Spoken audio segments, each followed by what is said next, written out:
If you go to patreon.com/thecyberwire, you can find out how to become a contributor, and at the $10 per month level, you gain access to the ad-free version of our show.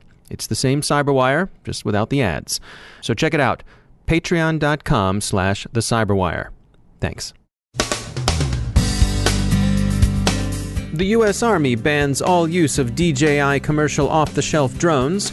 We discuss 2 known unknowns and offer some background on defense acquisition practices. Amazon will begin scanning AWS customers' buckets for publicly accessible data. White hat hackers offer recommendations for election security. And Marcus Hutchins, a.k.a. Malware Tech, pleads not guilty to Kronos-related charges and makes bail.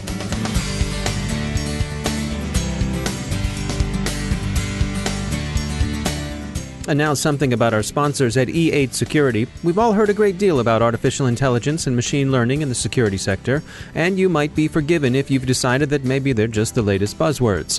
Well, no thinking person believes in panaceas, but AI and machine learning are a lot more than just empty talk. Machine learning, for one thing, is crucial to behavioral analytics. You can't recognize the anomalous until you know what the normal is, and machines are great at that kind of baselining. For a guide to the reality and some insights into how these technologies can help you, go to e8security.com/AI-ML and download E8's free white paper on the topic. It's a nuanced look at technologies that have both future promise and present payoff in terms of security. When you need to scale scarce human talent, AI and machine learning are your go-to technologies. Find out more at e8security.com/AI-ML.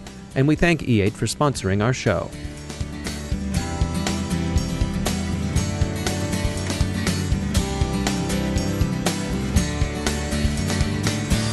Major funding for the Cyberwire podcast is provided by Cylance. I'm Dave Bittner in Baltimore with your Cyberwire summary for Monday, August 7th, 2017. The U.S. Army last Wednesday ordered all units to immediately stop using DJI drones. The order, which came to public attention over the weekend, derives from unspecified concerns over cybersecurity, with the directive citing, but not quoting, 2 classified studies of drone vulnerabilities. DJI, a Chinese firm, had been criticized in the past by consumers for collecting too much about users, including geolocation data. In particular, it required users to report certain information said to be necessary for safer drone flights and better compliance with geofencing. Users who elected not to provide the information would find that their drones would be either severely limited in range and endurance or disabled entirely. Exactly what worries the U.S. Army is unspecified, but speculation centers on 2 possibilities.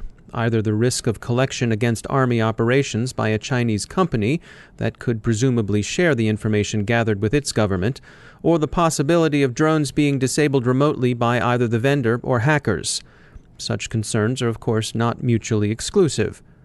The order to take the drones out of service came last week from the G357, the Deputy Chief of Staff, Operations, Plans, and Training. It was explicit and peremptory. All DJI products are to be taken out of service, from drones to software to controllers, and down to the batteries that power them all. So what, you might ask, is the U.S. Army doing buying drones from a Chinese manufacturer? This is perhaps worth a quick explanation in terms of the U.S. government's acquisition system. It's been pointed out in coverage of the incidents that these are COTS purchases. They're purchases of commercial off-the-shelf systems. There is no program of record buying commercial drones from China or elsewhere. That is, there's no acquisition program that appears in the Future Years Defense Plan, the so-called FYDP, through a Program Objective Memorandum, POM, that makes the program a line item record in the defense budget. Programs of record are the sorts of acquisition programs through which tanks, attack helicopters, and the like are acquired. It's been recognized for some time that the defense acquisition process, while admirably suited to buying big, long lead time items surrounded by plenty of watchdogs and litigation, think shipbuilding, for example, is less suitable for buying things whose technology evolves rapidly, are relatively inexpensive, and probably don't require extensive militarization.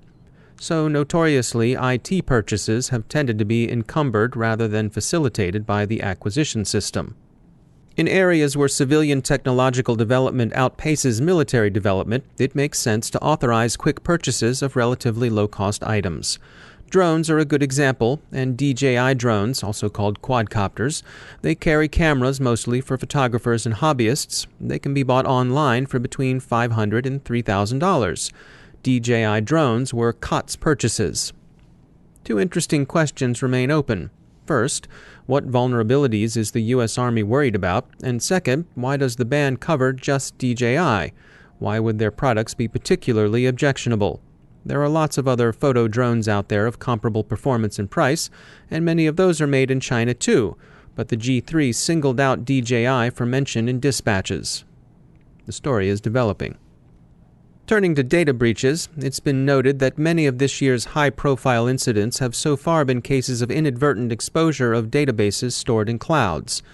In particular, customer misconfigurations of Amazon Web Services S3 buckets have embarrassed users across several sectors: political consulting, journalism, government contracting, and so on. While properly configuring your data buckets is the data owner's responsibility and not the cloud provider's, Amazon is working to lend a helping hand by scanning for publicly available S3 buckets and asking the bucket's owners if they really do want their data to be generally available. White hats who looked at voting machine vulnerabilities for the recent conferences in Las Vegas have recommended ways of making elections more secure. Wired distilled their suggestions into a 5-step path to more secure elections. First, retire old, outdated, and vulnerable machines. Second, secure registration systems and voter databases. Third, require security audits of any polling system that uses electronic voting machines. Fourth, make patching machines easier. Loosen up procurement rules and practices if that's necessary to getting upgrades done. And fifth, improve poll workers' training to make them more alert for election hacking. Marcus Hutchins, aka Malware Tech, the researcher credited with inadvertently flipping WannaCry's kill switch, is out on bail after pleading not guilty in a U.S. court. He was arrested by the FBI in Nevada last week after attending DEF CON and Black Hat. He's facing charges related to creation and distribution of the Kronos banking Trojan. Prosecutors say that Hutchins admitted developing Kronos, but that was before he lawyered up and pled not guilty. They also allege that he was involved in offering Kronos for sale in various dark web markets. The case is likely to set important precedents for vulnerability research. Lawyers who've written about the case comment that the prosecution has what they characterize as an aggressive theory of the crime. Security researchers think that theory sufficiently aggressive to chill legitimate vulnerability research, including developing proof-of-concept exploits, writing innocent code that criminals could obtain and repurpose, engaging with black and gray hats in various online venues, and so on. Now a word about our sponsor, the upcoming Cybersecurity Conference for Executives. The Johns Hopkins University Information Security Institute and Compass Cybersecurity will host the event on Tuesday, September 19th in Baltimore, Maryland, on the Johns Hopkins Homewood campus. The theme this year is Emerging Global Cyber Threats, and the conference will feature discussions with thought leaders across a variety of sectors. You can find out more and register at thecyberwire.com/JHU Compass. Learn more about the current and emerging cybersecurity threats to organizations and how executives can better protect their enterprise's data. Speakers include cyber lawyer Howard Feldman, IoT engineering expert Dr. Kevin Cornegay, and healthcare data security thought leader Robert Wood. You can find out more at thecyberwire.com/JHU Compass. And we thank the Cybersecurity Conference for Executives for sponsoring our show.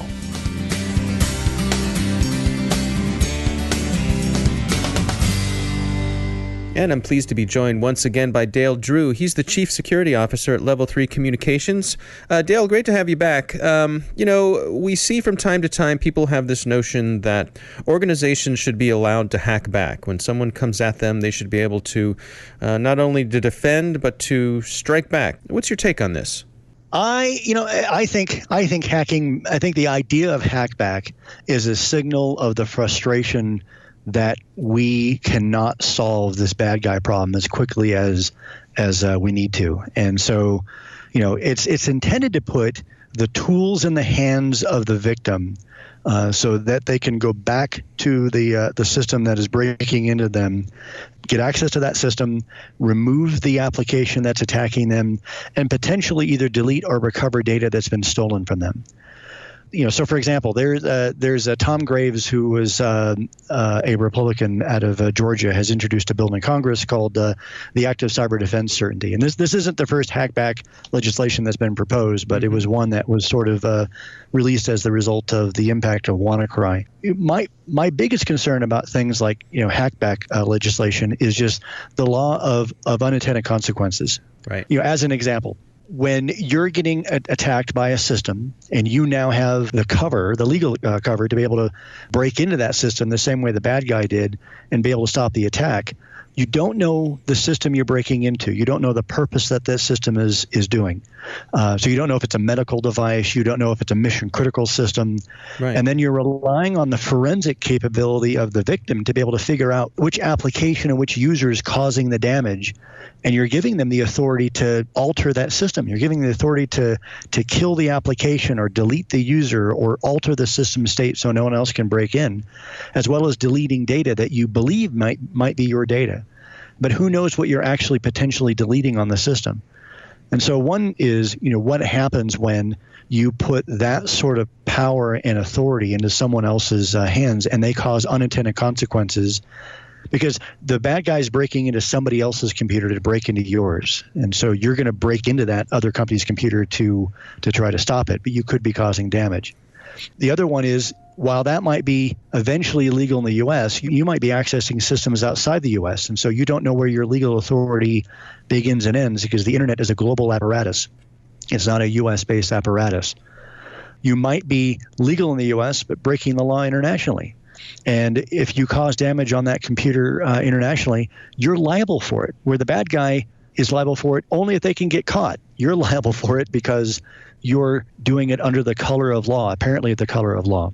And then the last one that I'm worried about is just this sort of ambiguous definition of an attack. How do you distinguish the notion of you defending your infrastructure from being attacked by doing a hackback versus a cyber attack against your competitors claiming that they attempted to break into you? So this could give people a license to be able to justify breaking into other people's computer systems and claiming that, I got port scanned by somebody, or somebody went to my webpage and it was really suspicious, and so I'm hacking back and it turns out that it was a competitor. So I think this really opens the door to a significant amount of unintended consequences that will not really move us forward in evolving our security capability of stopping the bad guys. Dale Drew, thanks for joining us. And that's the Cyberwire. For links to all of today's stories, along with interviews, our glossary, and more, visit thecyberwire.com. Thanks to all of our sponsors who make the Cyberwire possible, especially to our sustaining sponsor, Cylance. To find out how Cylance can help protect you using artificial intelligence, visit Cylance.com. A reminder that if you're interested in threat intelligence, you should check out the Recorded Future podcast, where I am also the host. You can find out more about that at recordedfuture.com/podcast. And while you're checking out podcasts, check out the Grumpy Old Geeks podcast. I join Jason and Brian for a weekly segment there called Security Ha! It's a good time. The language is a little bit salty, so consider yourself warned. You can find the Grumpy Old Geeks podcast wherever all the fine podcasts are sold. And while we're asking you to do things, check out patreon.com/thecyberwire to find out how you can become a supporter of our show. And speaking of supporting our show, one of the best ways you can support our show is by leaving a review for us on iTunes. Cyberwire podcast is produced by Pratt Street Media. Our editor is John Petrick. Social media editor is Jennifer Iben. Technical editor is Chris Russell. Executive editor is Peter Kilpie. And I'm Dave Bittner. Thanks for listening.